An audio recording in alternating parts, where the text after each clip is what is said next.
Shining City, Theatre Royal, Stratford East London Verdict, Luminous Revival Rating, Witness for the Prosecution, County Hall, London Verdict, Fits Like a Noose Rating, Great things are happening at Stratford East's Theatre Royal.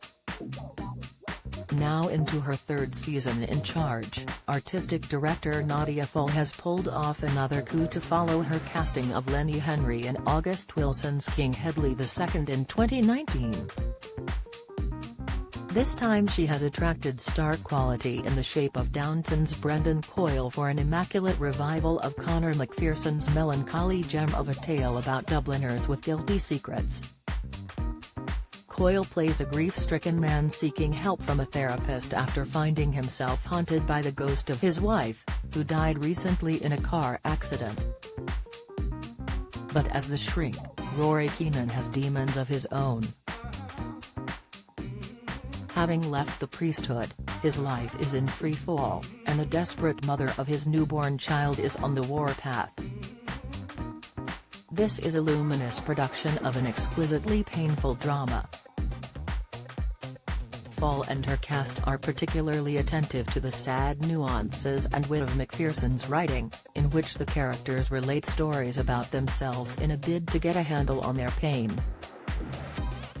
Often speaking in incomplete thoughts and abandoned sentences, it's all about what is left out. And it's littered with gorgeously ambiguous lines, such as Coyle's gratitude that someone had thrown me a rope.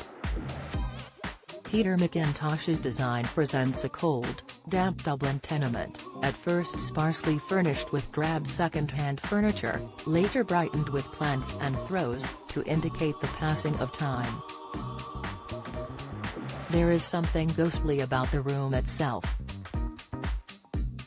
Coyle gives an unusually tender, anguished and yet wry performance as the man whose grief is sharpened by a dismal affair. He gropes his way through the darkness of his shame, unaware that Keenan is in a funk of his own. No surprise that Witness for the Prosecution is back and still packing them in. It's not only an Agatha Christie classic, Lucy Bailey's lean, mean production is neatly tailored to win your confidence, lead you up a blind alley and mug you with its cunning ending.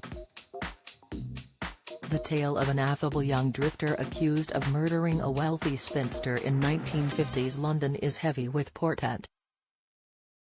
The theatre of law submits to the laws of theatre in a show where even the scene changes are performed as if part of an ongoing trial. A judiciously curated cast sees Colin Firth's brother Jonathan as the accused's nimble-minded QC, strutting about the stage with Seville assurance.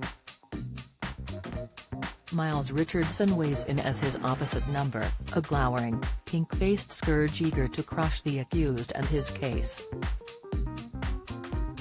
Presiding over these prize stags, Martin Turner's judge is an effortlessly assured gamekeeper enthroned beneath a courtly escutcheon.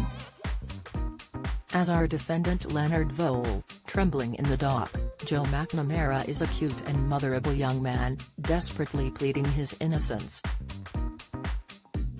Bailey sets the stakes high, with a harrowing opening in which Vole imagines himself being judged and hanged. Thereafter, the show's forensic intensity never lets up. But the real pleasure of this antique yarn is the final twist, and the sublime satisfaction of knowing you have been well deceived. The Normal Heart, National Theatre, Olivier, London Verdict, Heartbreaking HIV History Revived Rating, by Luke Jones. The night starts with a quiet moment of almost prayer. The cast assemble in silence round a flickering torch as it slowly winched up to the ceiling. It presides over the thumping nightclub scene that follows, the tense doctor's office consultations, the angry charity meetings, the protests, the deaths, the full HIV/AIDS landscape in early 80s New York City. Larry Kramer's largely autobiographical play was written and premiered months after the scenes it depicts. It is current affairs theater and the fury burns white hot because of it. Ned, basically Kramer, played in this Dominic Cook revival by Ben Daniels, is leading the fight to have this mystery killer acknowledged. The papers, the mayor and many gay people have their heads in the sand, and all the while loved ones are diagnosed and left for dead. Whimpers and tears were sniffled and stifled around the stalls, and applause followed many an indignant outburst. It's a fantastic play, but it does rely more on documenting true misery than its own literary or dramatic flair. Daniels is a solid lead, albeit a tad broad for the more tender moments. But when he roars, this is not a community that has its best interests at heart. You certainly feel it. Scenes are stolen throughout by those around him. Dino Fetzer, as his dashingly handsome partner Felix, is subtle, charismatic and full of believable conflict. Robert Bowman, as his straight and initially reticent brother, cracks with pain beautifully.